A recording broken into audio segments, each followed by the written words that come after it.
Hello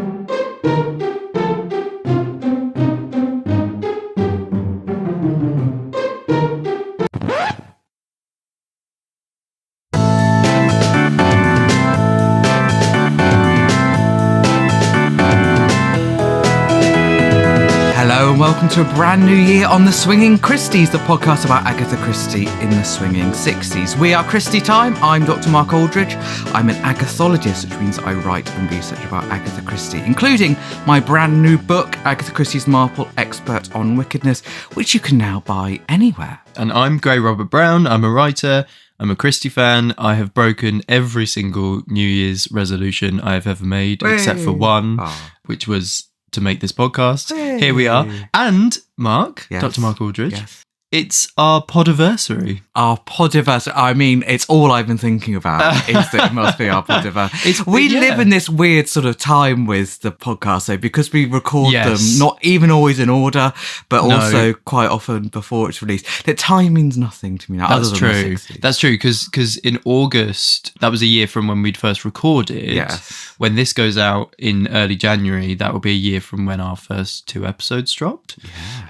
Been a couple of months. Yeah, since we it's been did. a while. The last one we recorded was with Kemper, actually, at the festival. So it was. Yeah, so special early crossover September. with. So if anyone hasn't listened to it, run to your All About Agatha feed, and you'll see us with Kemper ranking the 1960s titles. Yes, and we almost came to blows. Not quite, but almost.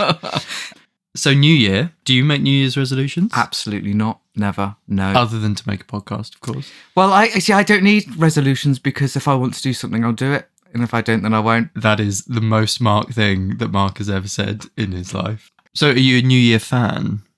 No, not really. No, I'm not really either. Which is it's the same great thing as start. the dressing up, isn't it? It's sort of We're don't such like Scrooges, aren't we?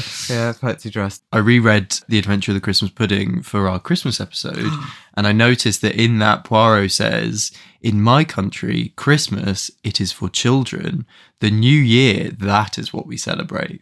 So there you go. Even if we're not massive New Year people, we can rest assured that Poirot is.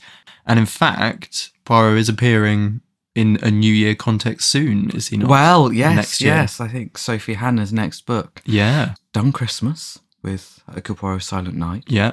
And now it's going to be Poirot New Year, which sort of follows. I think Yeah. people really like to link Christie with particular, like, calendar events. Like, there's this thing about, Christie stories on holiday, Christie stories at, Halloween, and, Christmas. I tell you what I've done in relation to this podcast. I have watched Lucy in London, which, remember, Chris Deal, one of our dedicated listeners, recommended as a good slice of swinging 60s. And so I imported it on DVD. That's how dedicated I am. Wow. And because I love Lucy anyway. Haha.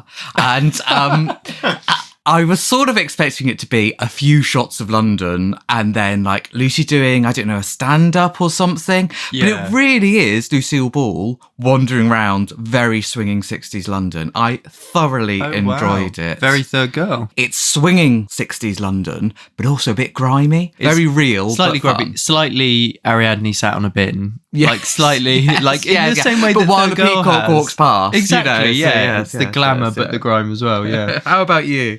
What have I been up to? Oh, I'll tell you what I wanted to mention is, so we wrote an article for the official Christie website. We did. Which is very exciting. We were really, really chuffed to be asked. We love working with them. Yeah, it's been out for a few months now, but I thought I'd give it another plug in case people have missed it. It's a really good sort of, especially if this is your first episode, but even if not, it's a good kind of recap of what we've spoken about and everything we've found out along the way.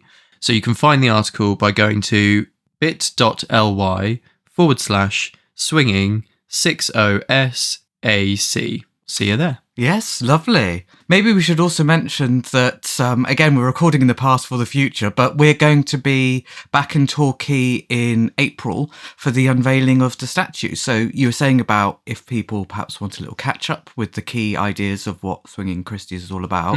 By the time this goes out, hopefully tickets will be on sale and hopefully not sold out. But if you're coming along, give us a wave and we'll bring badges and bookmarks as ever. Oh, definitely. 12th of April, I think. 12th of Saturday, the 12th of April. That sounds right. So you said it many times before, but the 60s weren't swinging for everyone, and that's what this episode is all about.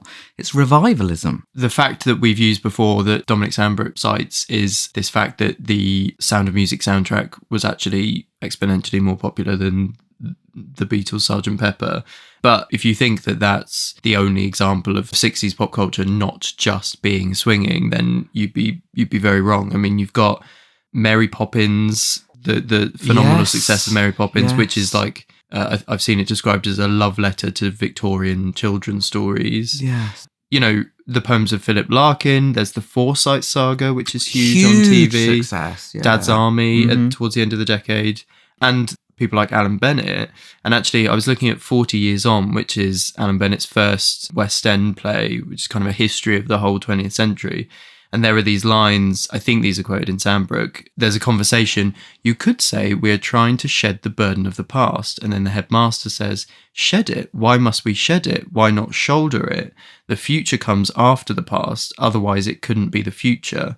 You will be left behind, just as I've been left behind. So it's very much this feeling that we're capturing this week. Which is similar to, well, certainly in Third Girl and Pale Horse, and maybe even Endless Night, where there is this people feeling lost in the modern world, perhaps in a way that hadn't really happened before, because things were happening so quickly. There were so many changes happening quickly. You know, if you were growing up 50 years earlier, your life was pretty much the same as your parents' life, whereas that wasn't the case. Yeah, and it's this view that's often attributed to Christie, and indeed it's this view that Christie often exhibits in her letters and things like that, yeah. Well, she said in interviews and several times about, you know, that she's quite fearful of the modern world and that she wouldn't like to put herself in a vulnerable position. She talks about that several times, about, you know, where you live and where you go and stuff like that. In a way, all of the series to this point has been myth-busting the dominant cultural perception that Christie is just a fearful old lady that's scared of the future at this point.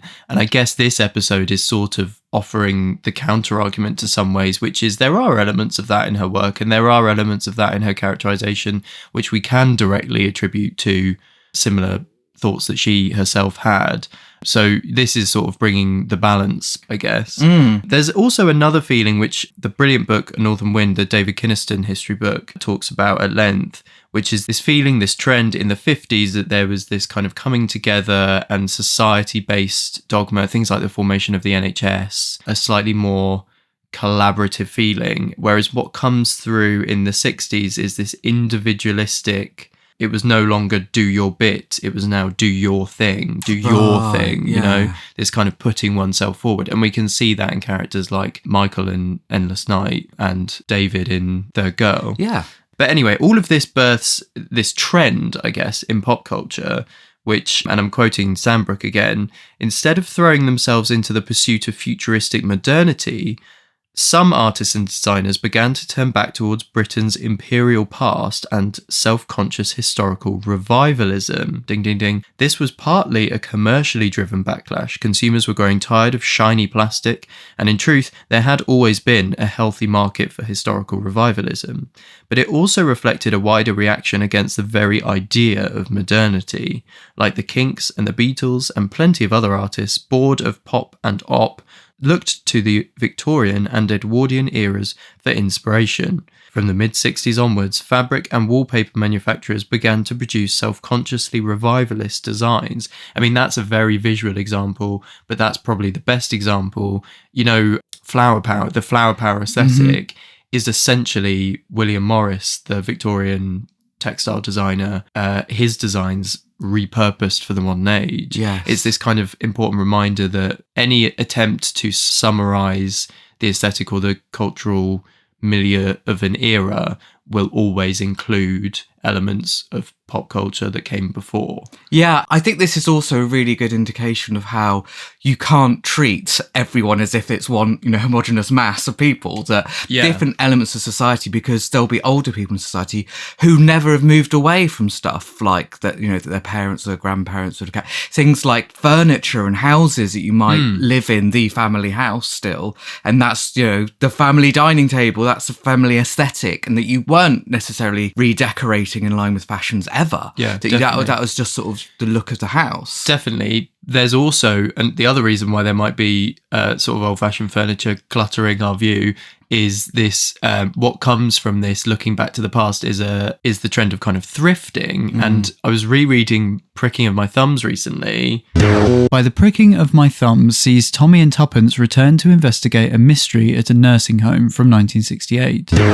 Oh yes, when they're picking through Ada's effects, because their Aunt Ada's died and has been... That's the desk I told you about, Uncle William's desk. This is Tommy speaking. Do you like it? It's lovely. Regency, I should think. And then there's a ring, and they say, oh, Deborah might like to have it, their daughter. She's frightfully keen on Victorian things. A lot of people are nowadays. There you go. Good. Christie knows. That's so exactly good. What we're talking about. This episode was your suggestion, and when you first said, Victorian Revivalism, I was like, okay, that's cool, thinking, I'm not sure there's a huge amount to say about it. And it's... Ever since, like, whenever we read something or look at something, like, they're explicitly talking about it all of the time. So, yeah. A little round of applause for Gray. Thank you for thinking of this topic. Thanks. That's bang on. Also, back to Sandbrook. So, there's something he says in White Heat. He says, it was not always easy to tell the late 1960s from the late 1860s. So, this is the William Morris type thing. He says, in 1969, for example, John Fowles published The French Lieutenant's Woman, one of the most imaginative and influential English novels of the period, which was set in 1867, and it's a distinctly postmodern novel in which the narrator draws explicit parallels with the world of the 1960s. And there's so much of that in this period, isn't there? That kind of melding of times, contrasting of times, time travel. Yeah, so we see this in television. You know, Doctor Who has always had this sort what's of... that? Well, it's... I think I might have one or two on DVD. But Doctor Who is a nice example of something that it's a science fiction show. Obviously, you can go anywhere in space or time, and yet... First Doctor is very Edwardian coded, and that's 1963. That starts for those who don't know. And and when John Pertwee starts filming in 1969, he's dressing very much as Edwardian gentleman. And yet, science fiction, all about the future, all about things that are changing in the world, but the sort of central core has still got a bit of a Victorian aesthetic to it. And there's even stuff like Adam Adamant Lives, which I don't know if you've seen any of. I haven't seen it. I know a lot about it, though. I think Adam Adamant is exactly what that Sandbrook quote is saying about French Lieutenant's Woman. It is exactly that. It's going, we've got 1 foot in the 1960s and 1 foot in that case, Edwardian. Because Adam Adamant really is taking aspects of the Avengers, which has got Steed, a sort of slightly old-fashioned gentleman, but still obviously very much in the swinging 60s, and actually making it more literal by bringing an Edwardian man back to life who's been frozen in a block of ice, because who doesn't get frozen in a block of ice at some point and then reanimated decades later? That's something that just happens in science fiction sometimes. That's what I plan to do for you for the Swinging Christies Christmas Special 2045. Oh, please, honestly. Yeah, just keep me frozen. Don't feel you've got to reanimate me. But they literally paired Edwardian gentleman with a swinging 60s woman, and it's all about, every episode he gets hit on the head and he has a flashback to the Edwardian era. It's and then he's shocked by fast cars or something. It's a reasonably repetitive format, I have to say, but exactly what we're talking about. It's interesting that when you're talking about revivalism and things like Victorian stuff being back in fashion, I don't know if you're a big watcher of the Antiques Roadshow, Gray, but if you ever do happen to see it, when it's like often you're going for Christmas or something, the Antiques Roadshow's on, almost always they'll talk about whether an antique is in fashion or not. And it's not like there is it's not like you have to hit a certain number of decades and suddenly everyone wants it because it's old. So you've always got people bringing in their big brown furniture, which nobody wants, the big old dark wood. That is very out and has been for a little while, but there's every chance that in 20 years that will come back in. Interesting. But it's interesting that they often talk about this stuff coming in waves. They'll say, oh, well, this style of brooch from the 1920s isn't so in at the moment. It was very big 20 years ago. So, it was making this amount, but now it would only make this. You think, but it's older now. Shouldn't it make more? But that's not how it works. It works in waves. That's really interesting. I went for a work experience interview at the Antiques Roadshow when I was really, really young. And I had to pretend to be its biggest fan, and I'd never seen an episode before. And I think I pretended quite convincingly. But there was a really lovely I think like a line producer or a production exec or something like that sort of put her arm around my shoulders and went, you don't really want to be on the Antiques Roadshow, do you? And the thing is, at that point, I don't know if this is still the case, but if you did BBC work experience on a programme, you then weren't eligible to apply for any other work experience windows, I think for like 2 years or something. Right. So she was basically like, it's very sweet, we'd have you, but also like go hold out for a show you will actually enjoy. And I did, and did all right out of it. So thanks to whoever she was. Yeah, I was talking about this topic with a friend the other day. We were saying about how, people are often talking about like a 2010s aesthetic at the moment. But what was huge in the 2010s? Downton Abbey. There's always going to be that sort of harking back. And also, I wouldn't be the first commentator to make this point, but pop culture is speeding up and eating itself because of the mass information revolution getting quicker and quicker all the time, the mass globalization and fast fashion and everything else. We are cycling through trends quicker than ever. So yeah, like you say, it's not necessarily waiting a number of years, but it might be in 2 years, a certain look from 2015 is back, but then that will very quickly go out and we'll throw back to the 70s again or something like that. It's really interesting to see. So one thing I noticed looking back over all of our swinging texts from 1959 to 1970 in preparation for this episode is that best representation of this idea of revivalism, which I think proves that Christie is on some level thinking about this, is that most of the settings across these swinging texts have this kind of new old aspect to them. There's something really interesting going on with the kind of binary between modernity and old-fashioned in the bones of the buildings and the architecture. And in this period, the ways people were living are changing rapidly. We discussed this in the Money episode, actually. There's a lot of stuff in David Kynaston about the mass kind of slum clearance program that went on through the late 50s and 60s. Yeah, he says the rate of clearance, certainly in 1956, was between 60,000 and 70,000 houses a year. Wow. 1/3 of them concentrated in Liverpool, Manchester and Birmingham. So we have this very real sense of old buildings being swept away and modernity coming in, but the scar tissue remains. And it's interesting, I listened back to our introduction episode, and one of the things that we said in that, one of the things you said, that there's not really a traditional country house setting in the 1960s. And that's very true. And what we do have when we come close to country houses, or with the alternate settings that we're given, like a school or pub, is, like I say, this Frankenstein's monster of new and old. And it's something that Laura Thompson mentioned in her Taken at the Flood article on the Times Literary Supplement, which I've just checked and it's still available. Just Google it if you want to have a read. But she says Christie was not fossilised within an interwar drawing room, whatever received opinion might say. And you said she talks about country houses in the 60s interviews, doesn't she? She does. It's in interviews with Francis Wyndham in 1966 that she addresses this idea that she's always writing about country houses. And she said that the one thing that infuriates me is when people complain that I always set my book in country houses. Well, we know it's not always the case already, but she said you have to be concerned with a house, with where people live. You can make it an hotel or a train or a pub, but it's got to be where people are brought together. So, yeah, you can understand that. And I think it must be a background that readers will recognise because explanations are so boring.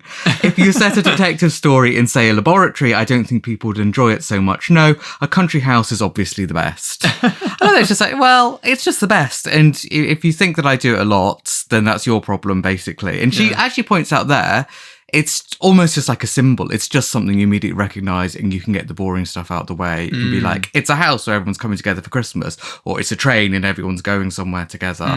Why waste all that time explaining why everyone happens to be in the same place at the same time? Yeah, it's her genius with that's laid down the mechanics of a genre. I mean, it's that principle that the brilliant Lucy Foley, who I met for the first time recently.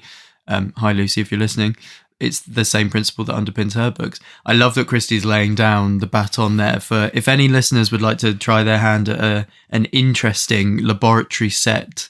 Yeah, I was thinking that myself. I was wondering, there is one that you can do in a laboratory. Yeah. And this has been noted by Christie scholars for many years. The brilliant Alison Light says the country house is cheerfully updated over the years. Cheerfully, like it's just casual. It's nice, just keep isn't it? going. Yeah. It's all right. It's still rolling along. Sort of, some of it's recognisable, some of it's changing. Yeah. In The Adventure of the Christmas Pudding. The Adventure of the Christmas Pudding and a Selection of Entrees is a collection of early short stories, including the titular The Adventure of the Christmas Pudding or The Theft of the Royal Ruby, rewritten for publication in 1960. Which we just discussed at length in our Christmas special. So I was rereading it for that, actually. And I noticed that King's Lacey, which is the setting in that book, the country house setting in that story, we're specifically told that one wing of the house dates from the 14th century, just as we know, as Christie geeks, that one half of the text dates from the 1920s. Oh, very nice. Thank you. Oh, that's really good. Thank you. I was working on that one. Yeah. But it's 14th century is really old, isn't it? Like, that's really old. It's for a bit wing older than the 1920s. But also, it's like... It's done well to survive. Yeah, that is just... That's going to be a drafty bit of the house. I'm not staying in that bit. Well, isn't that a plot point? Because Poirot's like, I don't want to stay where, I'm only coming if there's central heating. Exactly. But yeah, what a fascinating confluence of times, even within the setting, the foundations of the story, which is exactly what we're talking about here. Well, there's Mr. Lacey, isn't there, of King's Lacey, who's inherited this half-drafty, at least, big old house, who says to Poirot, do you know what I really dream of, what I would love to have? A small, modern bungalow. No, perhaps not a bungalow exactly, but a small, modern, easy-to-run house built somewhere in the park here, and live in it with an absolutely up-to-date kitchen and no long passages. Everything easy and simple. And we know who would agree with Mr. Lacey there. It's our own Dolly Bantry, but we'll come to that later. Yeah, again, it's the imagery of pitting this big country estate with the modern bungalow, but the country estate is even complicated as a metaphor, as an image, because that in itself is a hodgepodge. It's so clever what's going on here. The same thing is true of Meadowbank School in Cat Among the Pigeons.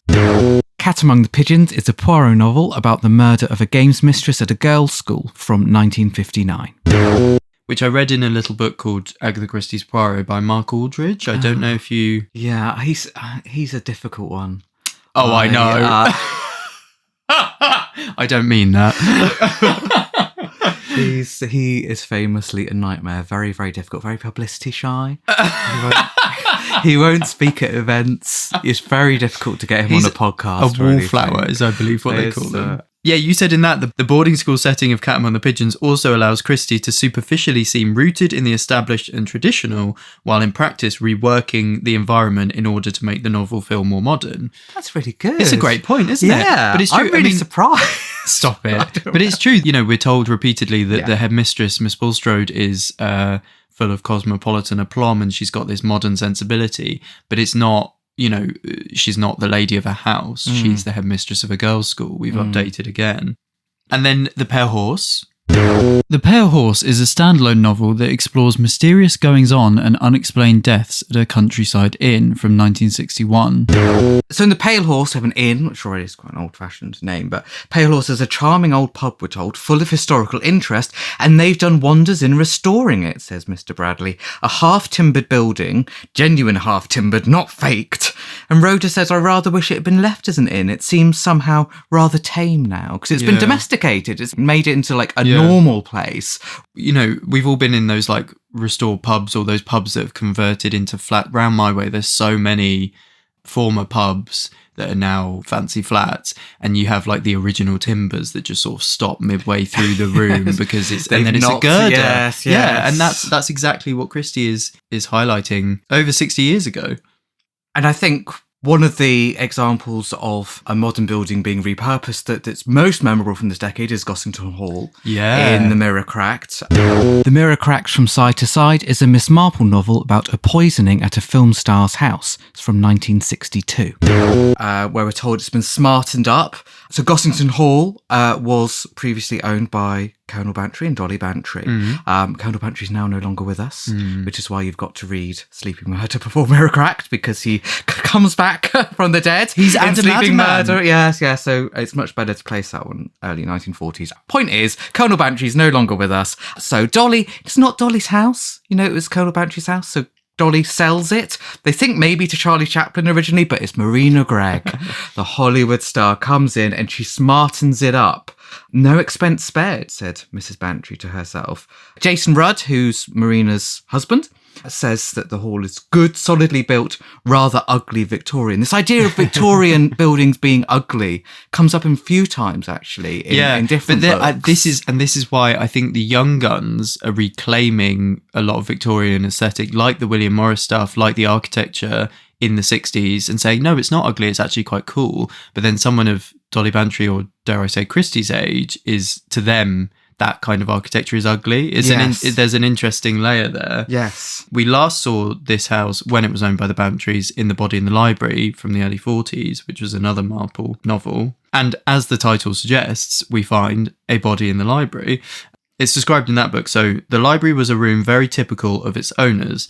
It was large and shabby and untidy. It had big, sagging armchairs and pipes and books and estate papers laid out on the big table. There were one or two good old family portraits on the walls, and some bad Victorian watercolours. We're even having a go at the Victorians in the 1940s. And some would-be funny hunting scenes. The whole room was dim and mellow and casual. It spoke of long occupation and familiar use, and of links with tradition. So we're building up this picture, and across the old bearskin hearthrug, there was sprawled something new and crude and melodramatic. It was a cheap, tawdry, flamboyant figure, most incongruous in the solid, old-fashioned comfort of Colonel Bantry's library, and that's our introduction to the fact that there is a body in the library. It's interesting. Even across those 20 years, it feels like Christie's attitude has changed. That she's talking about, Gossington Hall being solid, and, that adding something modern to it seems like a problem in the early 1940s because of this flamboyant, crude figure. And yet, by the early 1960s, it feels like she is siding more with Dolly Bantry, going, oh, who needs a big old house? Or the same with Mr. Lacey. Oh, a small little bungalow would actually be just as good for me as this. And bear in mind that by now, Christie is no longer living at Greenway as much as she had. And Greenway is a house that she certainly didn't treat as somewhere that is a historical artifact that shouldn't be touched and should be preserved and kept as exactly the period in which it was built. Yeah. No, things were knocked down, things were added. It was changed to be a real house that it was lived in. That worked for them. That worked for them. And that was the case all the way up until her daughter Rosalind stayed in it until, not too long before her death. And it continued to have, I remember people who visited saying things like, like any house of period, you'd have bits of plastic and stuff around there. And it wasn't just about preserving it in period. When you see Greenway now, it's preserved to be decades before it was actually left. Because now it's serving a different function where it's owned by the National Trust, and they've beautifully restored it, and it's become something we visit, and that's great. I love that. We had an amazing time there. But you're right, that's not a lived-in house. That's different. What's fascinating is 20 years later, when we hear about Gossington Hall, time has moved on. The situation's very different. So we hear Mrs. Bantry had sold Gossington Hall and the considerable amount of land attached to it, retaining for herself what had been the East Lodge, a charming porticoed little building replete with inconvenience, where even a gardener had refused to live. Mrs. Bantry had added to it the essentials of modern life, a built-on kitchen of the latest type, a new water supply from the main, electricity, and a bathroom.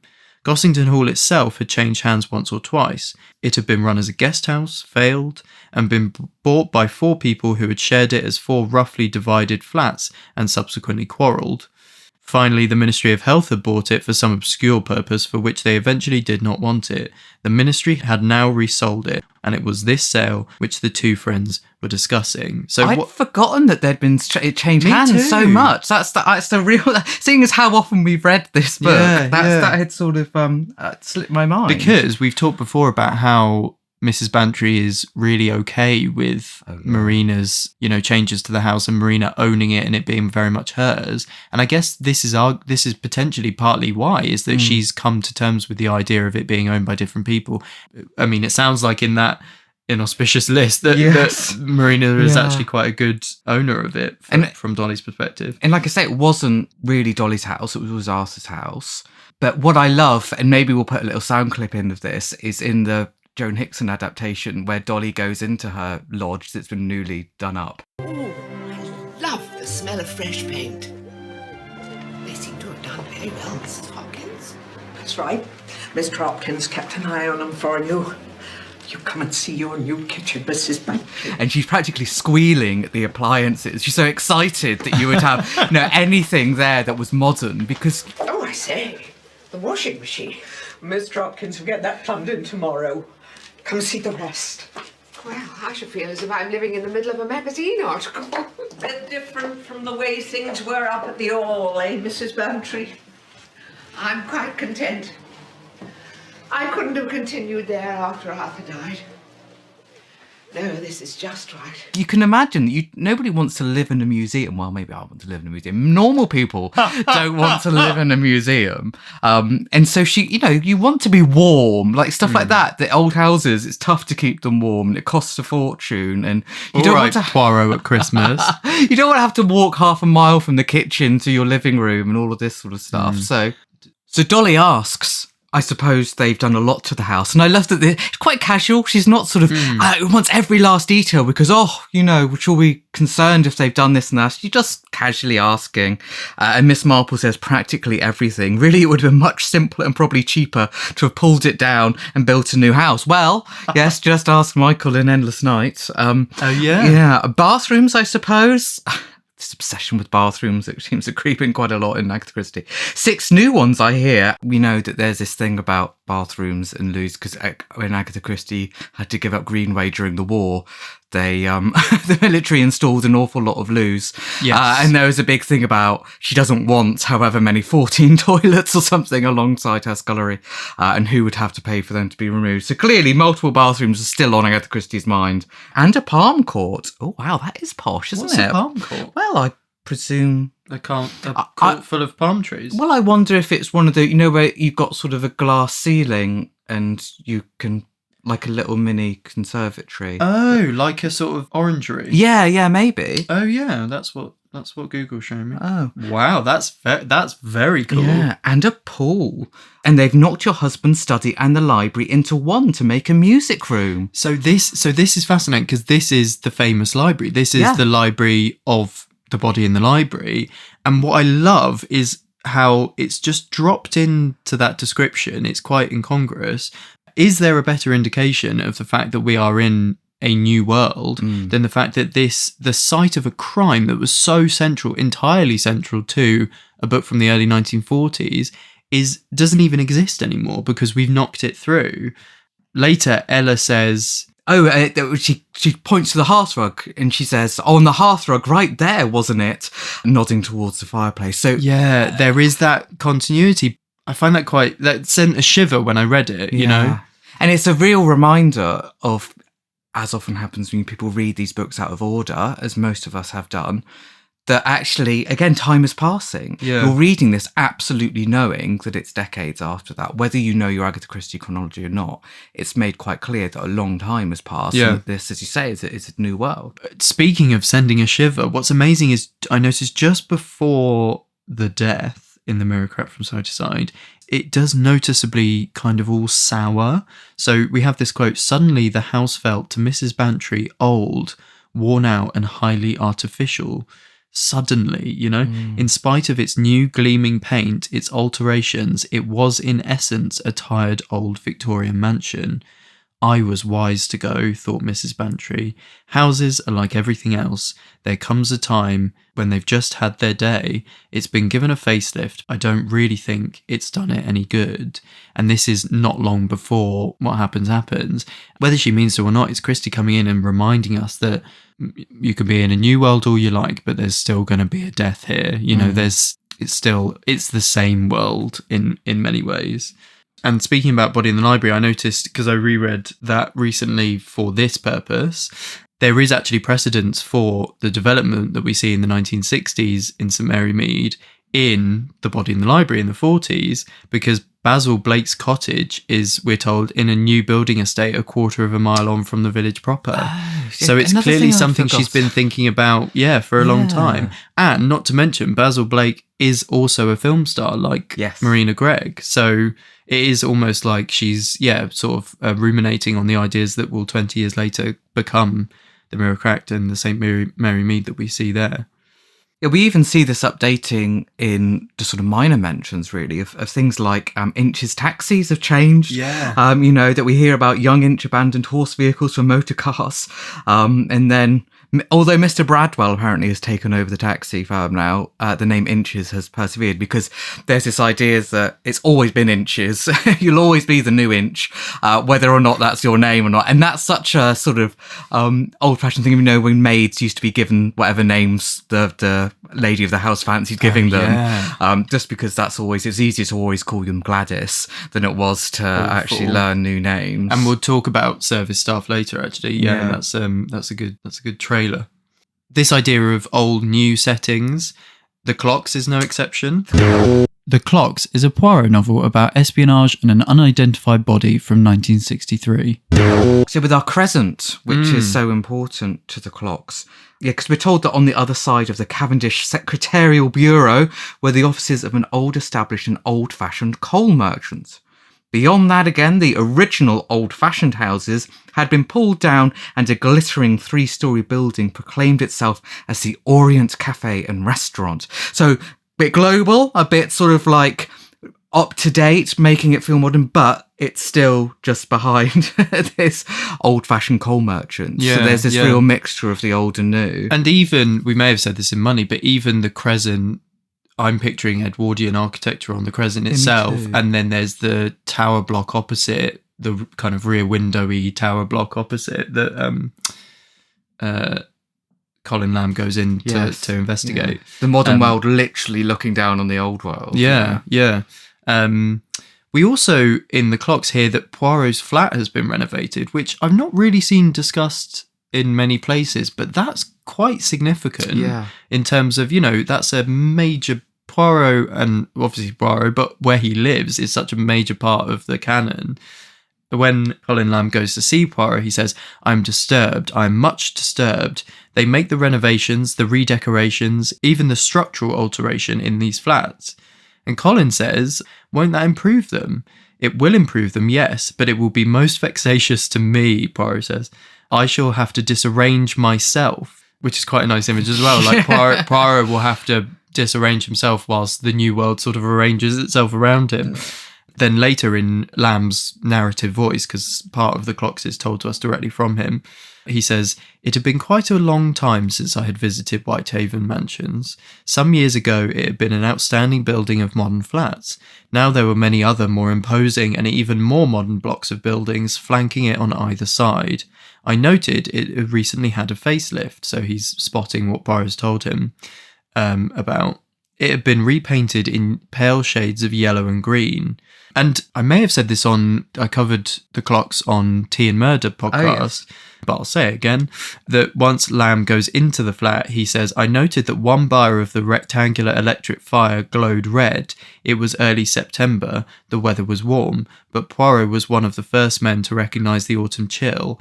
And I thought, is that a reference to Poirot's first case, The Mysterious Affair at Styles, where the crucial clue is who would light a fire in a heat wave? Yes. But, I mean, Poirot might.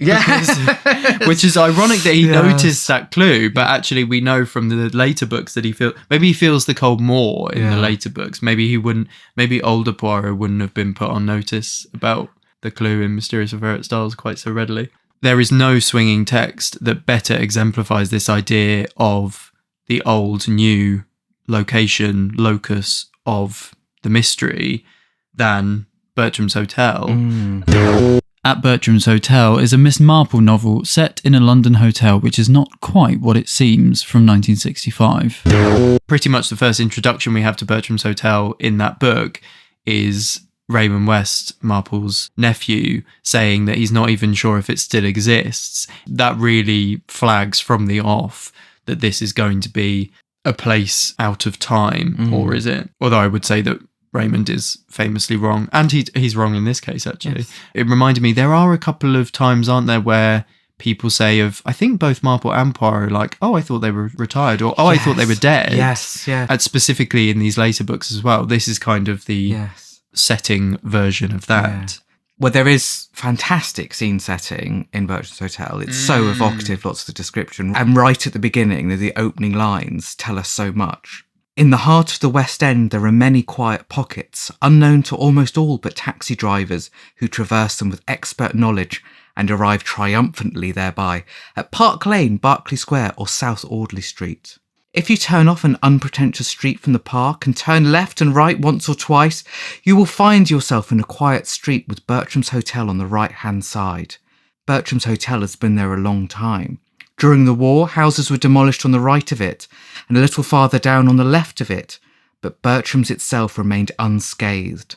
Naturally, it could not escape being, as house agents would say, scratched, bruised and marked, but by the expenditure of only a reasonable amount of money, it was restored to its original condition.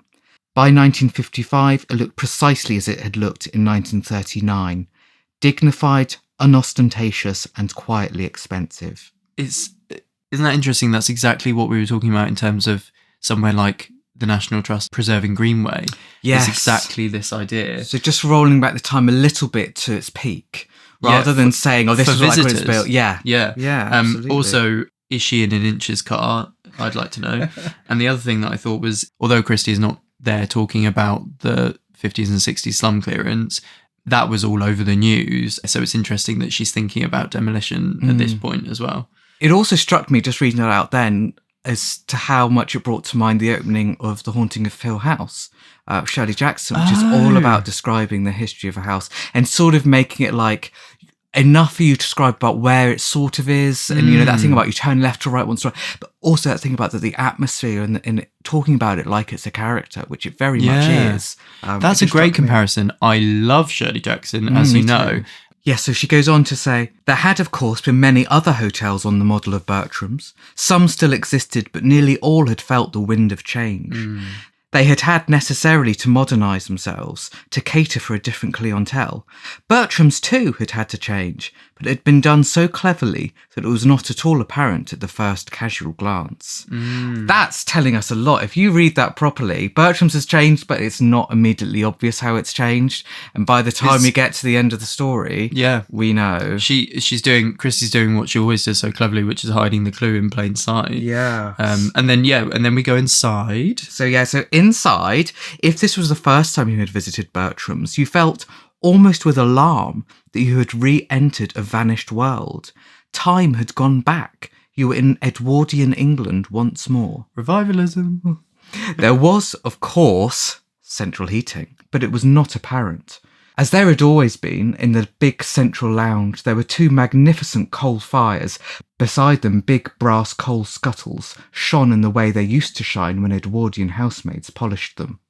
And they were filled with exactly the right size lumps of coal. There was a general appearance of rich red velvet and plushy coziness. The armchairs were not of this time and age. Since it was now the tea hour, the lounge hall was full.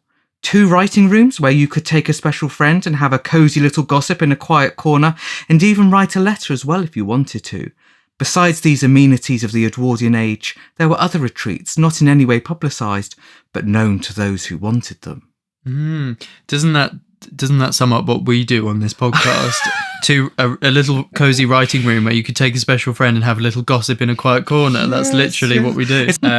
It's so, I love the way that she is talking about things that used to be commonplace to her when she was younger as a novelty now, because they are a novelty now, and she's aware of that. This isn't someone that's unaware of the fact that these things are unusual now, you know. And actually, I mentioned the Laura Thompson article earlier, but she spends quite a lot of time talking about Bertram's Hotel in that, for obvious reasons. And she says in that, what dominates in this book is the mise-en-scène.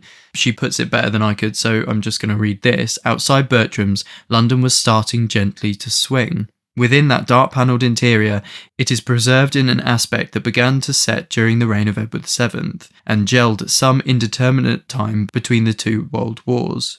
What a brilliant joke, really, she says, on Christie's part. What a droll riff on her readers' expectations. She gives them the classic Golden Age detective story stage set, the Georgian teapot on a table beside the polished scuttles, as you just said, Mark, the minor aristocracy, and the cold grouse for breakfast. Then she rips aside the backcloth and coolly reminds us that it is 30 years out of date. Did we believe that a real housemaid still existed? Come on. I love that. Well, we hear from the manager of Bertram's, Mr. Humphreys, who says that there are a lot of people who come abroad at rare intervals and who expect this country to be, well, I won't go as far back as Dickens, but they've read Cranford and Henry James, and they don't want to find this country just the same as their own. So they go back home afterwards and say, there's a wonderful place in London, Bertram's Hotel it's called. It's just like stepping back 100 years. It just is old England. Of course, it's an artificial old England. It's like the Disney World version of old England in a way, isn't it? It's there just for the tourists. And the mention of Dickens, Cranford, Henry James is significant, and we'll come on to that later in terms of this period being one where we harken back to literary greats of the Victorian and Edwardian period as well. And then when Miss Marple is in her room, she's describing how untouched it feels, except, and quoting, a connecting door led to the bathroom, which was modern, which was modern, but which had a tiled wallpaper of roses and so avoided any suggestion of over-frigid hygiene. And also she gets served for breakfast proper eggs. Proper is italicized, Mark. This is after having complained of the lack of traditional egg and bacon breakfasts in favour of modern packaged cereals, which is in funny the New World. Because I think any hotel you could still probably get a quick breakfast, but I do love the idea of Miss Marple being served up Cheerios and just What is this? Yes, oh my goodness. Yeah. So we've hinted at it, but then the reveal of what Bertram's really is about. So this is Father or Chief Inspector Davy talking. Bertram's Hotel is to all intents and purposes the headquarters of one of the best and biggest crime syndicates that's been known for years. And that's the very end of the penultimate chapter. So that's the big reveal, which is really dramatic. And then the next chapter, we get more explanation. Yeah, we're told that a lot of money, time and thought is spent on making it just what it is. The genuine and the phony are mixed up very cleverly. You've got a superb actor manager running the show in Henry. You've got that chap Humphreys, wonderfully plausible. He hasn't got a record in this country. There are some very good character actors playing various parts here. I'll admit, if you like, that I can't help feeling a good deal of admiration for the whole setup. This hotel front, you really get a peek behind the curtain, a sense of how much effort it's been to maintain that. Something that back in the day would have just happened naturally. Like you said, it's Disney World. It's this thing where in order to artificially create something, it's requiring this huge, elaborate scheme just to create something that would have come naturally in the past. Yes, that's true. And the sort of conclusion, I thought it was really quite moving and very myth-busting in terms of the attitudes that we see prescribed to Miss Marple and by extension Christie, that the conclusion that this book comes to is ultimately, I think you can read it as this. At the end, Miss Marple says, I learned what I suppose I really knew already, that one can never go back, that one should not ever try to go back, that the essence of life is going forward. Life is really a one-way street, isn't it? I mean, what incredible resolve and intelligence, and sophistication from her. And I mean, that's such a perfect quote for this whole topic, isn't it? Yeah, that's so good. That's the sort of quote that you would expect to see widely reproduced if it had perhaps been. Put it on a tea towel. Because it's more than just the hotel as well, because there's talk of Army and Navy stores in Bertram's. And in an interview towards the end of the decade, Christie said about them that I used to go there with my grandmother. She lived in Ealing and came in a four-wheeler because she didn't trust herself in a hansom. I wonder why that is such a different world. She would ensconce herself in the grocery department and listen to the assistant telling her all the medical details about his wife's goiter. Then we would go to the confectionery department where we would buy a ½ pound of coffee creams. Upstairs we would have a splendid lunch, to my mind. Then we'd get another four-wheeler and go to the theatre. That has always been one of my greatest pleasures, although I'm getting a little deaf for it now. Yeah, and like many passages of her autobiography, the corresponding passage in her fictional works is so similar. It's really lovely to see. So contrast that with, in Bertram's, Miss Marple visits.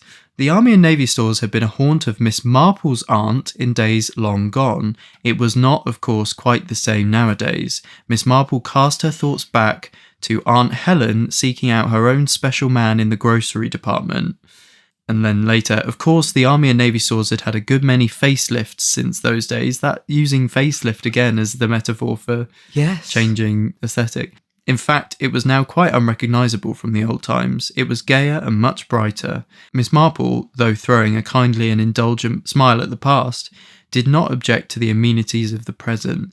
There was still a restaurant, and there she prepared to order her lunch.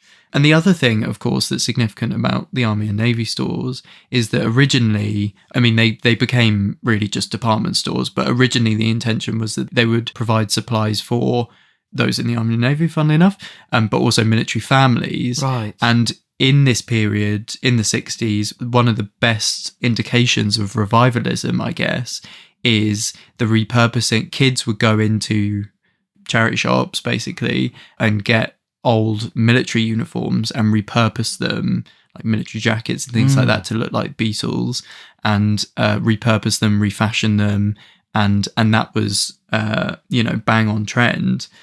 And yeah, Sandbrook says about it, in particular, the I Was Lord Kitchener's Valet boutique in Portobello Road was one that sold imperial memorabilia and old uniforms.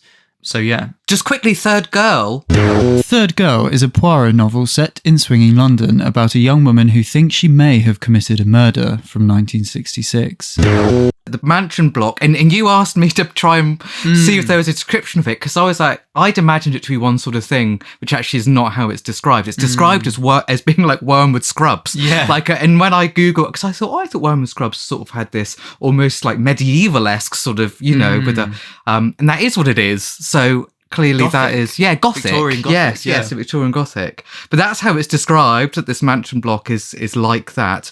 But even that is different to the country house, which is where we spend much of the latter half of the book as well. So yeah, the dichotomy is there, isn't it? Pitting the two against each other. Yeah. And again, and the same thing in By the Pricking of My Thumbs. Yes, because in By the Pricking of My Thumbs, Tuppence in particular is following this trail of a house that she's seen in a painting, but she knows that she's seen it in real life. So she's not quite sure where, so she tracks it down. And it's got this sort of gingerbread house type feel to it in the way it's discussed. So it almost isn't real before she finds it, and it is real then. Yeah. But it's still got this slightly, there's a witch there, a quote unquote witch. Yeah, who's Mrs. Perry. And she describes this house, and you know how sometimes there are little details in books that fascinate you and you just can't stop thinking about? I can't stop thinking about this, the way they've divided the house, which is that Mrs. Perry says, we've only got half the house, Tuppence notes that it's divided in two, and Mrs. Perry says, this is really the back of it. The front's the other side, the side you saw from the bridge. It was a funny way to partition it, I should have thought. But also, for the logic of the story, it makes sense, because what you see in the painting is the humpback bridge, the water, and then the side that you see specifically the side of the house that's mysterious, and where the fireplace is, and that's where the plot goes on. You don't see the side of the house that's just a normal house where an old couple live. And Tuppence even helpfully for us brings forth this theme of the melding of times that we talked about from the start of the episode. She says, it's something to do with time. Time goes at a different pace in different places. Some places you come back to and you feel that time has been bustling along at a terrific rate. And then Passenger to Frankfurt. Passenger to Frankfurt is a standalone espionage thriller about Sir Stafford Nye's hunt for answers from 1970. Aunt Matilda, we're told, lived in a rehabilitated apartment consisting of a series of rooms in one wing of a large Georgian manor house in the country, which she'd inherited from just one wing. Yeah, which she'd inherited from her grandmother. So that hint of sort of family legacy, but also we've got a new kitchen made from the old housekeeper's room, because who would have a housekeeper? Certainly not a live-in housekeeper really anymore. The remains of a faithful domestic staff were well provided for and housed. So there are still some domestic staff, it sounds like, but but not many. The remains sounds like they're dead. I know it does, yeah. The rest of the house remained under dust sheets with periodical cleaning. Stafford and I was fond of the place, having spent holidays there as a boy. It'd been a gay house then. Oh, like here. There had been money and sufficient staff to run it. Bullied on Mike. What? Did you say like you? No, like here. Oh, I thought you said like you. Another aspect of the context, which almost goes without saying, but it's probably worth saying at this junction, is country houses were folding left, right, and centre through this period. You know, this is very much what Alan Bennett writes about, who we talked about earlier, but people were no longer able to afford to maintain them. They were disappearing off the landscape. They were being converted into other buildings, which is what we're talking about here. But even those that existed were sort of beyond their best, shall we say, and I'm using best in quotes. And that's very much what's happened to Aunt Matilda. And even in the Harlequin tea set, which is our last text. The Harlequin tea set is the final Mr. Quin short story, first published in 1971, but likely written in the 1960s. So even the Harlequin Cafe, which is the setting of that story, is a symbol of old and new worlds. The cafe on one side, quote, but the other side was a shop that sold china. It was not an antique shop. It had no little shelves of glass vases or mugs. It was a shop that sold modern goods. And the show window that gave on the street was at the present moment housing every shade of the rainbow. A tea set of largish cups and saucers, each one of a different colour, blue, red, yellow, green, pink, purple. Really, Mr. Satterthwaite thought, a wonderful show of colour. And then later, he looked once more at the window full of china. He appreciated suddenly that it was good china, well made, a good modern product. He looked back into the past, remembering. Again, that sort of coming to terms with the past by seeing it for what it really is. Yes. The china is well made, even though the cafe is no longer fully a cafe. There's a imposed bolted onto it, but we're embracing it nonetheless. And that, you know, that flickering through of the colours, we talked about the kind of psychedelia of that in the drugs episode, but it is, to me, that's linking with the confusion of time, travelling through time and the sort of array of times that are on display here. So it's not just country houses that are being restored and repurposed. We have this thread through several of the swinging texts of church restoration. So where does this come from? Well, yeah, I mean, it's a real thing in Christie's life. Christie was a practicing Christian, and so she absolutely did her best to support the church in different ways. So Churston Ferrers, which is one of her local churches closest to Greenway, that church, she paid for a stained glass window by donating the story Greenshaw's Folly. There's a very long story there, which you can find all about in my book. In which book? Agatha Christie's Marple, Expert on Wickedness. It's a really interesting story, actually. It ended up being called The Blood-Stained Window by her editor because it was such a nuisance to try and sell this story to pay for this stained glass window. But also Sanctuary, another Miss Marple short story. Interesting that they both end up being Miss Marples, which she donated some of the proceeds from for the Westminster Abbey Restoration Fund when she sold it for a magazine publication. This is all a little bit before the 60s, but still mid to late 1950s. And this clearly was something that was important to Christie as a regular churchgoer. Yeah, and we see this cropping up in our swinging text. So in By the Pricking of My Thumbs, the Norman church that Tuppence goes to in Sutton Chancellor, it says, the inside was unattractive. The church was an old one, undoubtedly, but it had a zealous wash and brush up in Victorian times.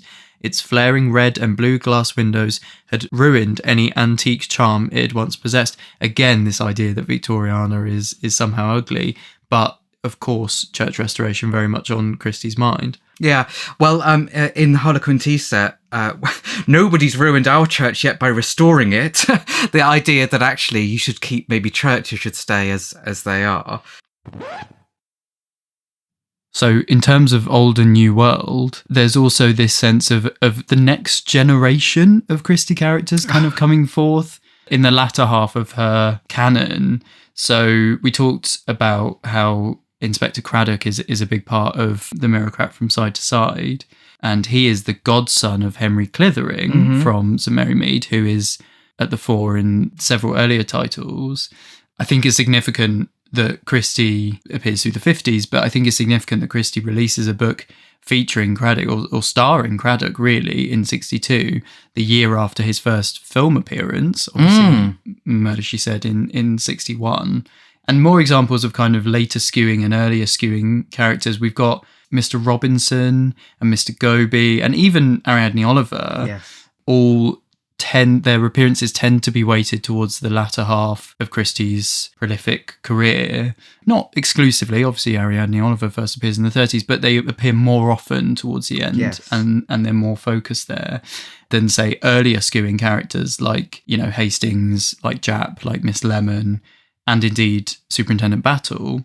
And I thought it was funny, actually, when I was thinking about this, I was like, even though, the chronology of the David Suchet Poirot series, even though that is completely rucked up in terms of order of books, they do echo that, don't they? Yes, so we've got these earlier seasons which are very much about, the ensemble, and certainly a lot more Miss Lemon in particular than you ever had with the actual Poirot stories. But yeah, as it goes on, it becomes a much more Poirot solo show. It's funny, I was talking to someone not very long ago, is that they couldn't believe how early the final appearance of Japp is, which is, I think, 1-2 Buckle My Shoe. Actually, once you start to plan out, you go, actually, it's a really long time that you don't know. Obviously, Hastings disappears fairly quickly. And that's why I think there was quite a resistance to some of those Poirot earlier short stories being published later on in new collections, because they felt so much of their time. And I know that was one of the things, I suspect is one of the reasons why she updates Christmas Pudding in Spanish Chest. But for us, because we consume them in a particular way, often through TV as well as everything else, I don't think that chronology is quite as clear to many people. But like I say, when you look at the Suchet run, it does mirror. But yeah, speaking of Superintendent Battle, so we have Colin Lamb, who's the sort of main detective in The Clocks, isn't he? Apart from Poirot, of course. And it's pretty much definitive that he's the son of Superintendent Battle. When he meets Poirot, we have this passage. So Poirot says, "My young friend Colin, but why do you call yourself by the name of Lamb? You are a wolf in sheep's clothing, is that it?" And of course, Colin Lamb is actually, it's an alter ego, it's an alias, because he's working undercover. So he specifically says, "It's just that in my line of business, I thought my own name might be rather a mistake, that it might be connected too much with my old man." And then Poirot says, "How is my good friend, your father?" And Colin replies, "The old man's fine, busy with his gardening." To which Poirot says, "I thought the good superintendent was going to write his memoirs," which is where we get our closest to definitive textual evidence in this book that it's Superintendent Battle. It's confirmed elsewhere, isn't it? Yeah, in the G.C. Ramsay, Gordon Ramsay, not that one, book, which was published in the 60s. I think you made that joke on the podcast before, I think I might have. But it's because everyone does look at you a bit oddly when you go, that Gordon Ramsay book about Christie, they're like, "I didn't know he was a fan. I didn't know he was so old." Which is a sort of the Mistress of Mystery book from the 1960s, which is sort of biography, but the main reason why people cooperated at the time, including Christie, was because it was, at the time, a pretty definitive list of all of our publications. Yeah, which didn't really exist. Which really didn't exist. And that is why it's significant, is that it's a rare example of Christie not just engaging with, but authorising that kind of writing. I mean, on her book. Proper corrections the whole way through. They're brilliant to read, to the bits that she's pointed out, whether it's just, her correcting some memory or her saying, "No, that wasn't my intention at all." Yes. She read it properly. So because there's a reference in there to Colin Lamb being son of Battle, we can be confident that was Christie's intent. Yes, yeah. Although, because we were talking about this, weren't we? And it is interesting that, so Battle, although he's made a few appearances in the Christie canon by this point, and indeed has stopped appearing, like I say, he's more of an earlier skewing character, he actually only makes one appearance alongside Poirot. I think he's mentioned in another Poirot, but he actually only appears once alongside him. But there is another superintendent in the Christie canon, which is Superintendent Spence, and he's made 2 appearances alongside Poirot, and 2 more are due after this point, after The Clocks. I was basically sort of going down a contrary rabbit hole of going, is there a chance that he is actually supposed to be the son of Superintendent Spence? And I actually didn't know about... Yes, sometimes I'm your Mr. Goby, and you'll give me a little task to go and research. You're like, has Spence Everett and Battle ever said anything about gardening? Yes, and the results are in. The results are in, and Spence does indeed reference gardening in Mrs. McGinty's Dead, that he talks about being a gardener. There you go. So maybe. Yes, but yes, like you say, there is the evidence of Ramsay, not that one. See, I can make your joke too. But all of this is kind of tied together nicely with it. There's a comment from Lamb. He says, "It's not the fashion nowadays for sons to admire their fathers. Most of them seem to sit down, venom in their pens, and remember all the dirty things they can and put them down with obvious satisfaction. But personally, I've got enormous respect for my old man." I think that summarises Christie's attitude here with this kind of new generation coming through in her works, is that they're very much standing on the shoulders of the characters that came before, and this is almost in tribute to Battle, maybe Spence, probably Battle. Lamb's character is a tribute to that in a way. Yeah. Of course, it was commonplace in a certain echelon of society when Christie was first writing for there to be servants, for there to be domestic staff members, especially in big houses. And obviously we know through the historical context that that's something that's very much abated. And where we hear references along those lines in these swinging texts, they're very different, aren't they? It's not the same kind of characters we see and hear about earlier in her canon. Yes, yeah. There's been this sort of slow drip ever since really things like After the Funeral at the beginning of the 50s, where servants are suddenly, there are increased references to that things aren't the same as they were before the war, and this really picks up. But Christie herself had a bit to say about this, because of course servants have a function, not just for the people living in a house, but if you're writing a book about people in a house, then they can be very important. So in the late 60s, one of her interviews, she said, "You rather miss servants. They always had an interesting part to play in books and could be really important characters. You just can't get the effect with daily helpers." And then in another interview in the late 60s, she said, "When I reread those first books, I'm amazed at the number of servants drifting about. And nobody is really doing any work. They're always having tea on the lawn, like in E.F. Benson, who wrote the Mapa Lucia books. It gives one a great nostalgia for the past." She absolutely is acknowledging in the 60s that it's a bit of a nuisance not to have the servants, and that this is probably why we're not getting as many of our country house books. Yeah, we wouldn't be the first to bring up the problem in some of Christie's writing in terms of perspectives from other classes. And I think there is a slight problem specific to the time that Christie's thinking about writing in, around this idea of the willful servant or the deserving poor.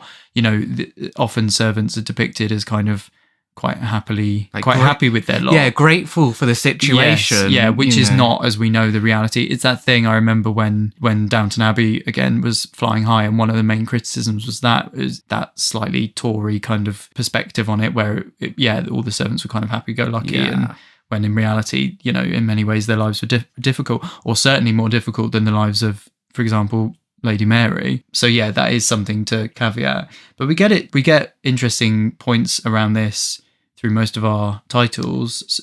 So from Cat Among the Pigeons. Yes, so this is a nice example of where even the terminology is not quite caught up with the reality, because there's an incident when Mrs. Sutcliffe, who's the mother of Jennifer, one of the girls at the school, talks about the fact that they were broken into, their house was broken into while they were at Sunday service at the church, and whilst someone was preparing their dinner for them.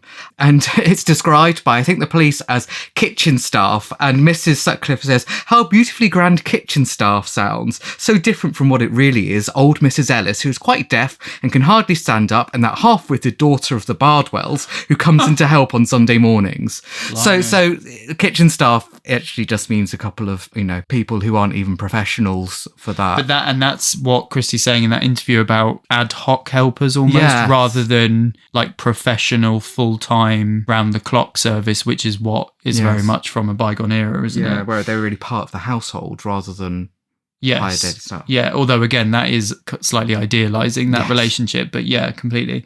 The butler Peveril in The Adventure of the Christmas Pudding is a very interesting example, because there is a corresponding butler in the original version of that story in Christmas Adventure from 23, but he is called Graves, and he's a much smaller part of that story. He is a servant character that is Christie's way of communicating to us what service is like these days. So she says, Peveril was just about to strike the gong. Peveril in his old age was still the perfect butler. He noticed nothing that he was asked not to notice. And then Mrs. Lacey says, one cannot expect to be looked after and waited upon as one used to be. So here we go. Different people come in from the village, 2 women in the morning, another 2 to cook lunch and wash it up, and different ones again in the evening. There are plenty of people who want to come and work for a few hours a day. Of course, for Christmas, we are very lucky. My dear Mrs. Ross always comes in every Christmas. She is a wonderful cook, really first class. She retired about 10 years ago, but she comes in to help us in any emergency. And then we hear more about Peveril. He is pensioned off and lives in the little house near the lodge, but he is so devoted and he insists on coming to wait on us at Christmas. So obviously the story is set at Christmas. And it's interesting that the specific dynamic of service is, in this case, very much impacted by the fact that we are at this time of year. It's part of this setting. I'm terrified, Monsieur Poirot, because he's so old and so shaky that I feel certain that if he carried anything heavy, he will drop it. It's really an agony to watch him, but it would hurt his feelings dreadfully if I did not let him come, because, yeah, again, it's like he wants to be there. Yes, that's his life. That's the maybe slightly problematic, but he is a dear, faithful friend. And it's significant that we talked about before, but Mr. Lacey's desired bungalow life, which you quoted before, that is the life that Peveril lives. And you mentioned it before, but that's essentially what Mrs. Bantry says, isn't it? Yes. Yeah, I wonder if we would have the almost quote-unquote indignity of the mighty falling in this way being, like the idea of an upper-class character, or even an upper-class character's very dignified head of staff taking such a kind of demotion as to be put in a tiny house on the grounds. Or is it that as we're arguing, class is starting to kind of break down in this way in this time? Well, yes, and we do get this played out, this fear of how Peveril would actually be, because old Peveril, we're told, his hands and his knees shaking with the weakness of 80 years, permitted no one but himself to bear it in. Mrs. Lacey sat, her hands pressed together in nervous apprehension. One Christmas she felt sure Peveril would fall down dead. Having either to take the risk of letting him fall down dead or of hurting his feelings to such an extent that he would probably prefer to be dead than alive, she had so far chosen the former alternative. Poor Peveril. Poor Peveril, that's quite funny. Yeah, that's a good one. And then this theme is sort of rounded off by a conversation between Mrs. Ross and Poirot where it said, things aren't what they are. Well, yes, that's exactly what we're talking about. No, indeed, said Poirot, but today that is not so. This Christmas Day has been like the Christmas days of old. Is that not true? And that's very much what that story is trying to do, isn't it? The irony being that, of course, it captures the past because it was originally written in 1923. But we're told Mrs. Ross sighed, well, I'm glad you say so, sir, but of course I haven't the help now that I used to have. Not skilled help, that is. The girls nowadays, she lowered her voice slightly, they mean very well and they're very willing, but they've not been trained, sir, if you understand what I mean. And then that's when Poirot says, and this quote sort of surfaces quite a lot, I find. Times change, yes, said Hercule Poirot. I too find it sad sometimes. And I think it's funny because people selectively quote, don't they? Because that quote is often used to back up this idea that Christie is fading and nostalgic constantly through the 60s. And we've spent however many episodes at this point rebuking that.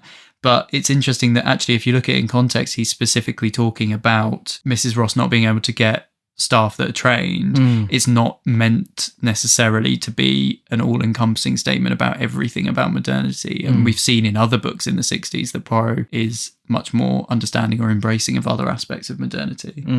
Yeah, so obviously we do get characters reminisce and remember. So we've got in The Mirror Crack from Side to Side, Dolly Bantry remembers only 4 servants, only! Those were the days. But she's laughing about it, about the idea that you'd have 4 servants and think that wasn't enough already seems ridiculous by the early 1960s.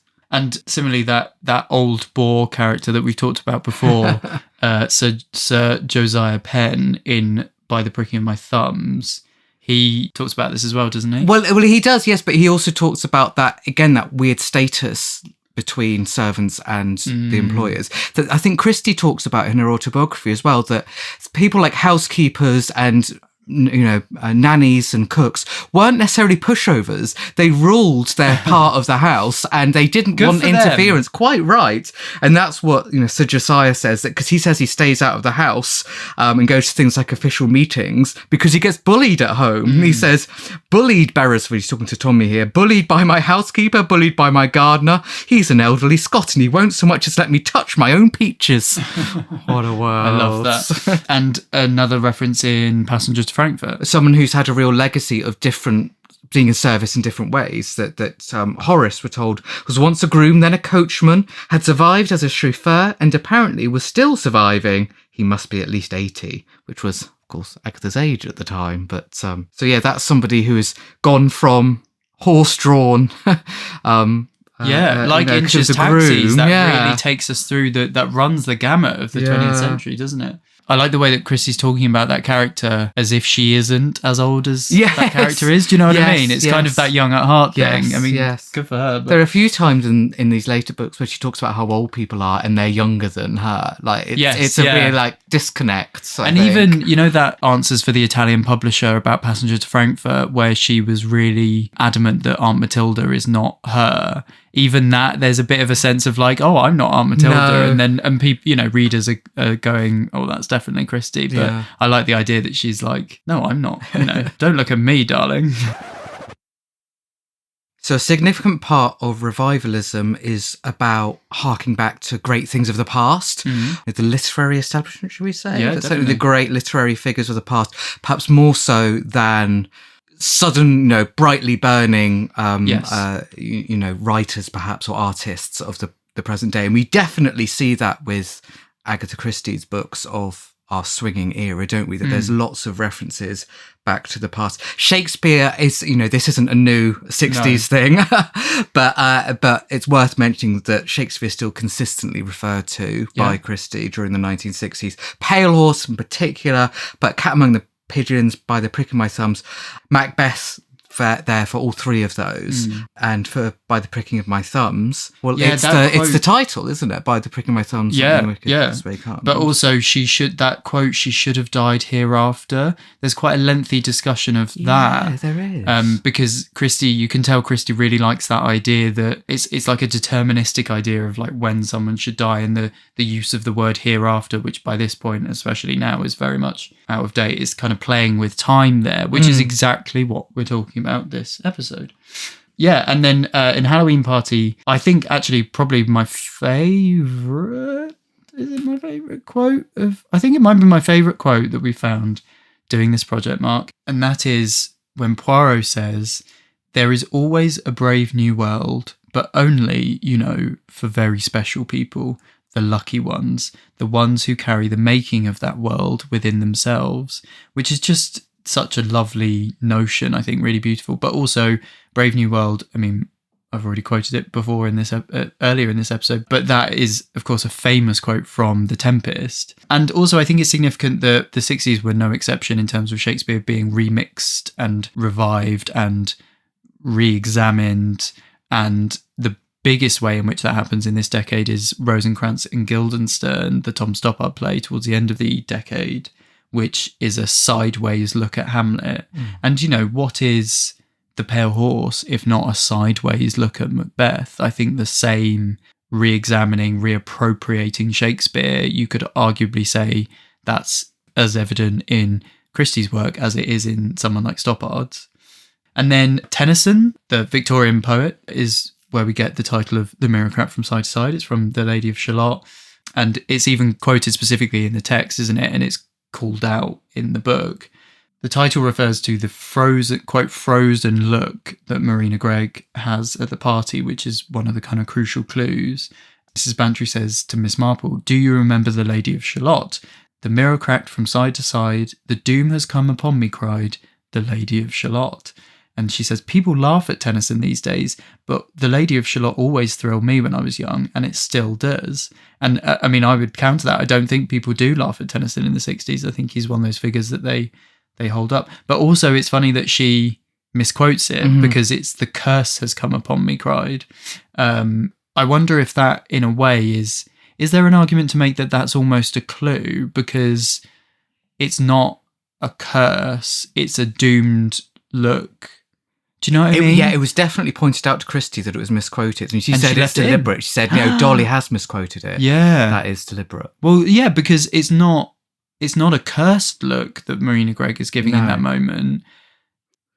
Well, I think it's about that feeling that something has just invaded her. She's not been cursed in that moment. No. She's doomed because she's doomed thinking about what she has to do now and what happened to her, the doom.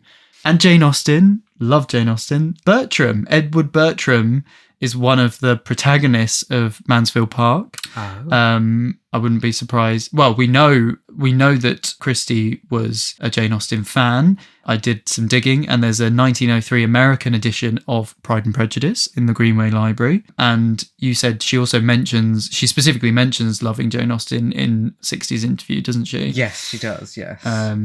Not to mention Charlotte Brontë, or rather indirectly through Jean Rhys, Wide Sargasso Sea, which is published in 1966, which is sort of a sequel, an unofficial sequel to Jane Eyre by Charlotte Brontë, which is a pre-Victorian novel. And the introduction of my copy is by Andrea Ashworth. And she says in there Jean Rhys seemed to many of her contemporaries to be a revenant, someone who returns to a familiar place, like Lazarus from the dead.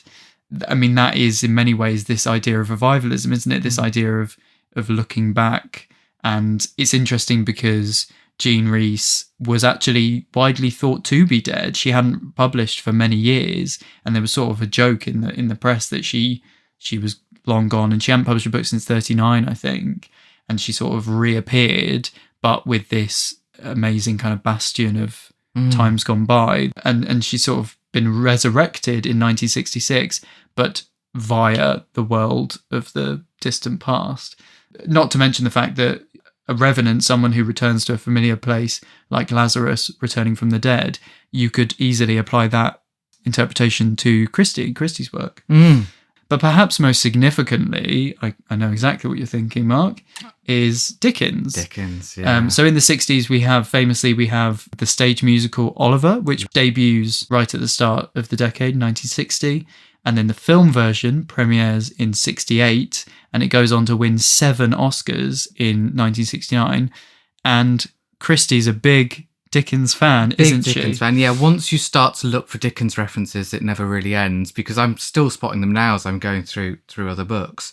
But Charles Dickens has mentioned Agatha Christie's autobiography on page 1. Yeah, I didn't. When you said that, I'd never clocked that really, and I went back and I was like, oh yeah. Yeah. So there's lots of things that she talks about in relation to Dickens. I think in terms of character, Christie says about how our first Dickens, so talking about her family, her mother reading to her in particular, was Nicholas Nickleby. And my favourite character was the old gentleman who courted Mrs. Nickleby by throwing vegetable marrows over the wall. Can this be one of the reasons why I made Hercule Poirot retire to grow vegetable marrows? Who can say? She also allowed fans of Dickens to actually work out some clues a bit earlier. So Murder on the Orient Express. There is the Harris is the name that the berth is reserved under, which Poirot is able to take because Harris doesn't arrive.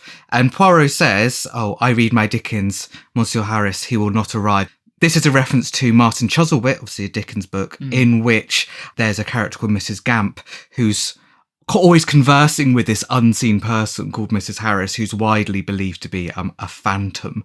So I think that's Poirot sort of joking about it, but also there is this thing.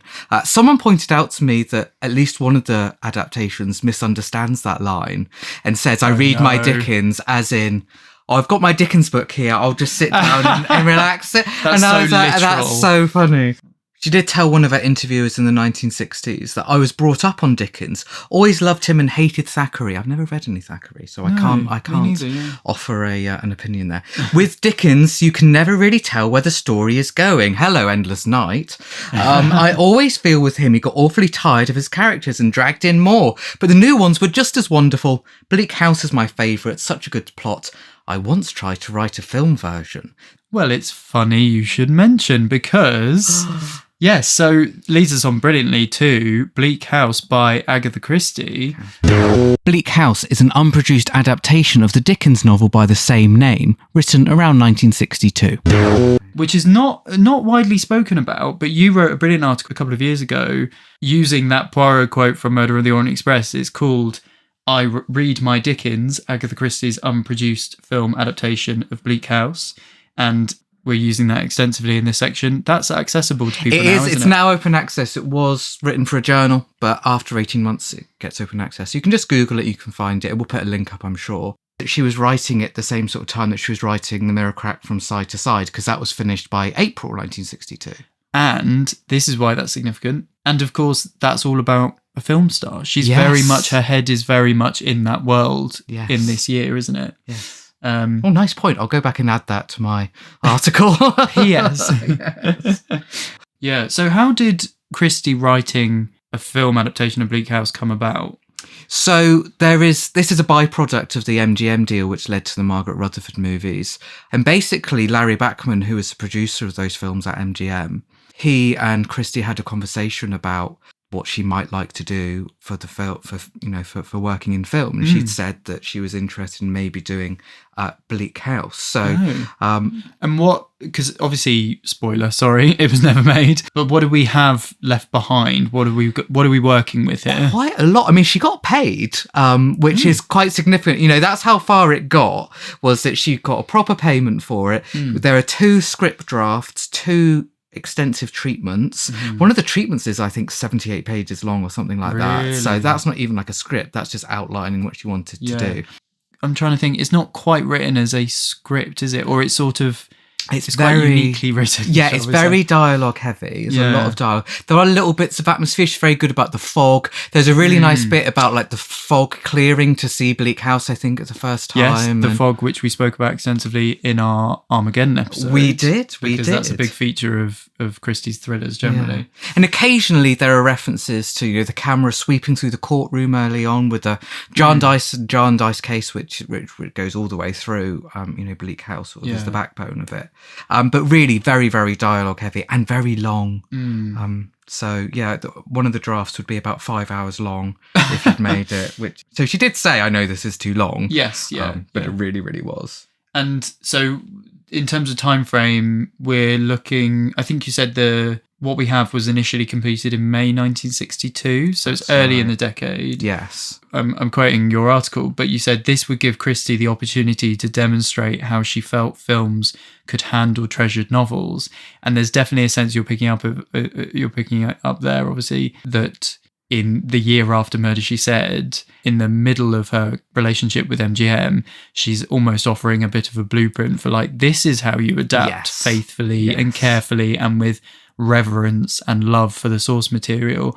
I wish they would do this with After the Funeral or whatever. Yeah, I think that's exactly it. Just as they're preparing to put Margaret Rutherford's Miss Marple into a Poirot story and have Miss Marple riding horses at Murder at the Gallop, there is perhaps no surprise she's going, no, it can be done. Yes, and I'll show you. I'll put my money where my mouth is. Yeah. And you said it's quite dialogue heavy. Yes, yeah. But she liked writing scripts other than novels. So it's no surprise, perhaps, that even though she was no great lover of film, she said that she found them quite difficult to follow sometimes, films, which wasn't naturally a big film watcher. She did go to the cinema, though.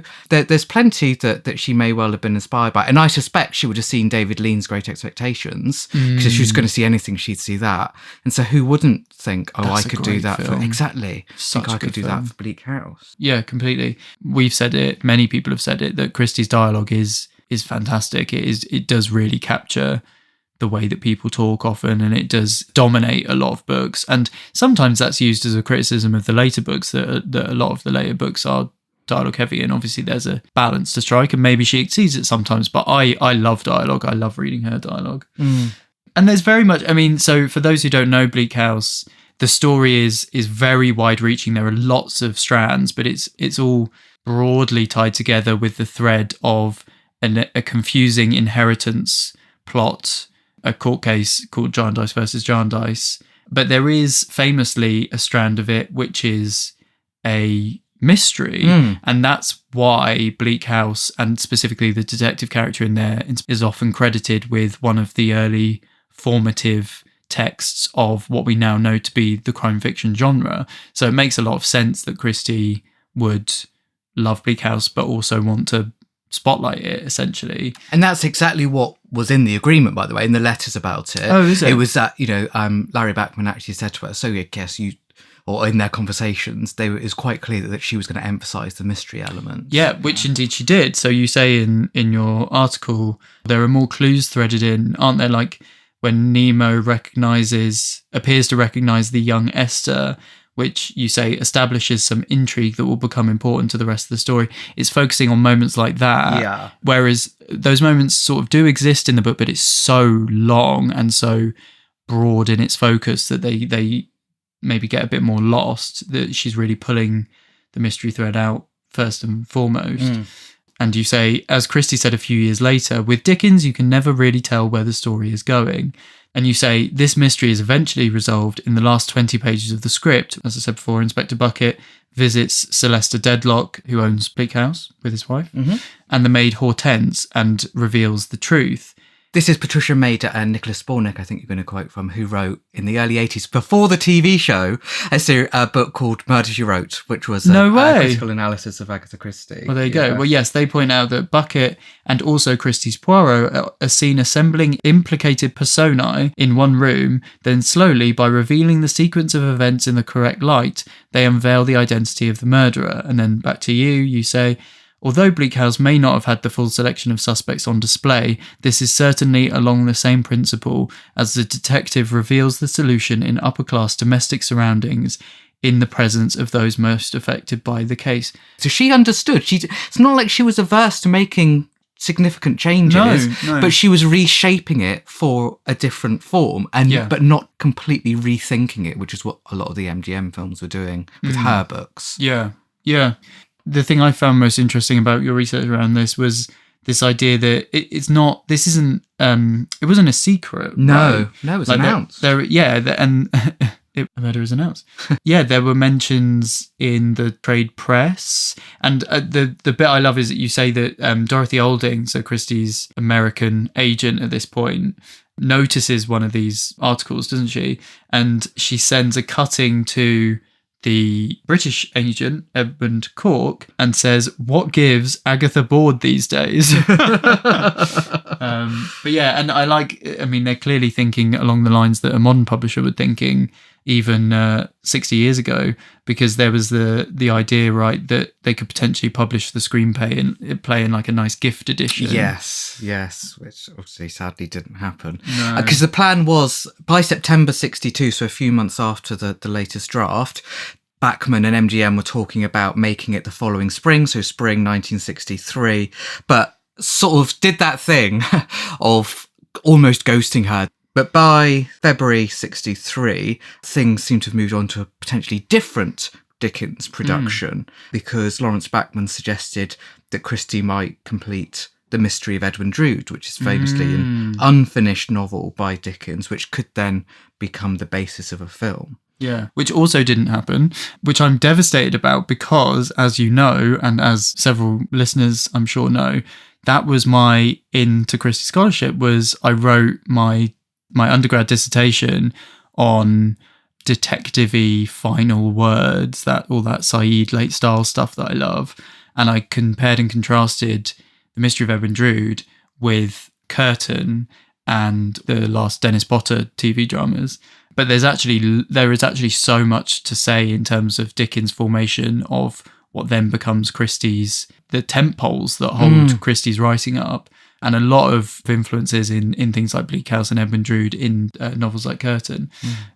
So yes, I'm gutted that didn't happen. No. But oh my God, that day, because I'd already decided I was writing about those three texts, and the day I found this reference, I think maybe I read it in either Thompson or... It might well be... but only a passing, or Morgan, a passing reference.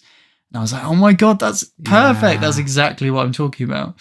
And funnily enough, just as an aside, Dennis Potter was also at one point asked to complete Edwin Drood for TV.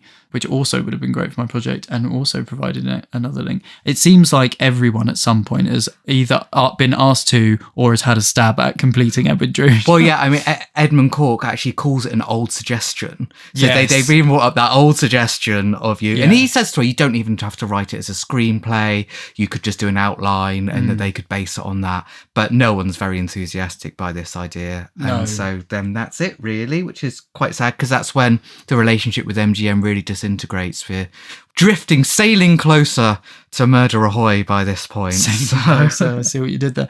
Yeah, and it's significant, isn't it? Because it is Bleak House is Christie's only script for the screen ever. Yes. Obviously unmade, but there is the caveat of The Wasp's Nest, which debuted on screen, Television. even though it wasn't written No, for... it was written for the stage, but Yes. it's first seen on TV. Yeah. If you've got the stamina and you haven't already, I would recommend reading Bleak House because it is amazing. But what's much shorter and equally insightful is Mark's article, which, yeah, like we say, I think you can just Google it. Yes. It'll come up. It'll come up through the fog. Oh. It might be quite nice to end on a note that's explicitly about Agatha Christie's childhood, because that is something that she revisited so much, and we see even in her autobiography, which is so much about her childhood.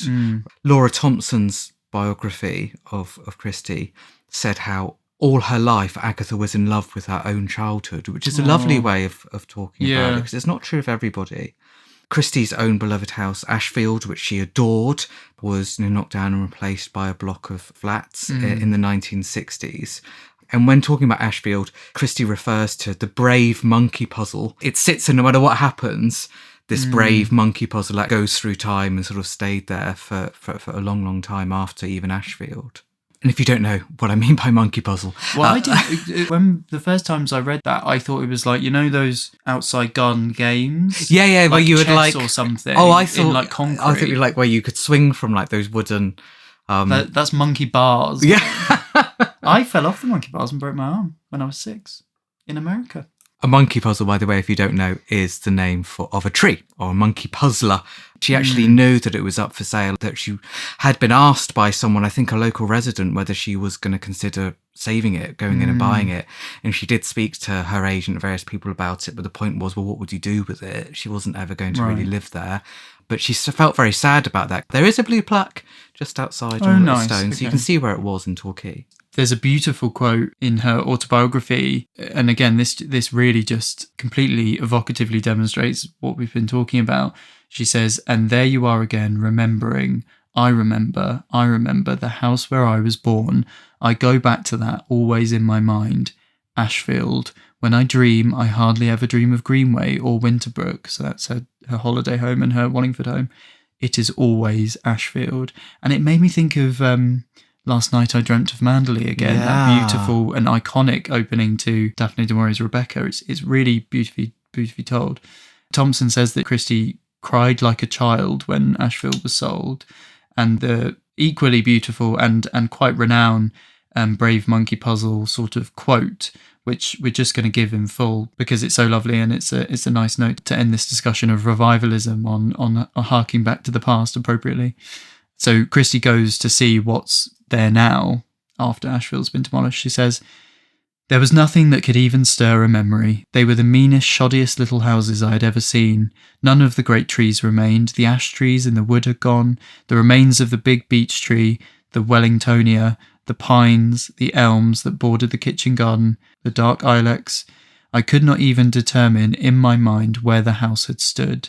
And then I saw the only clue, the defiant remains of what had once been a monkey puzzle, struggling to exist in a cluttered backyard. There was no scrap of garden anywhere. All was asphalt. No blade of grass showed green. I said, 'Brave monkey puzzle,' to it, and turned away." And Thompson notes at the end of this passage, by 1981, not even the monkey puzzle remained. Next time, we're doing something a little different, aren't we? Ooh. Which is interesting.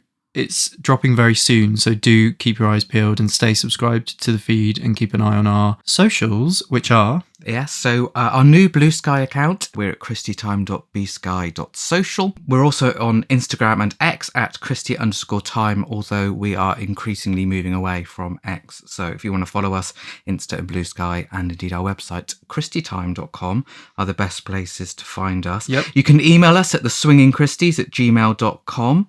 You can also, of course, if you want to read any of my books, you're very welcome to. Agatha Christie's Marple and Agatha Christie's Poirot. Brilliant. And just to say as well, please do consider giving us a rating or a review wherever you get your podcasts. We're a completely independent entity, so we do rely on people being nice about us on podcast platforms so that we appear on people's feeds and game the algorithms. So yes, please do if you haven't already. Thanks. Bye-bye. Bye-bye. Keep swinging. Keep swinging. Thanks for listening, and all the very best for the new year ahead. The Swinging Christies is a Christie Time project by Dr. Mark Aldridge and Gray Robert Brown. This episode was recorded on the 23rd of November 2024. Our artwork was designed by Bartlett Studio, and our music is by Dar Golan.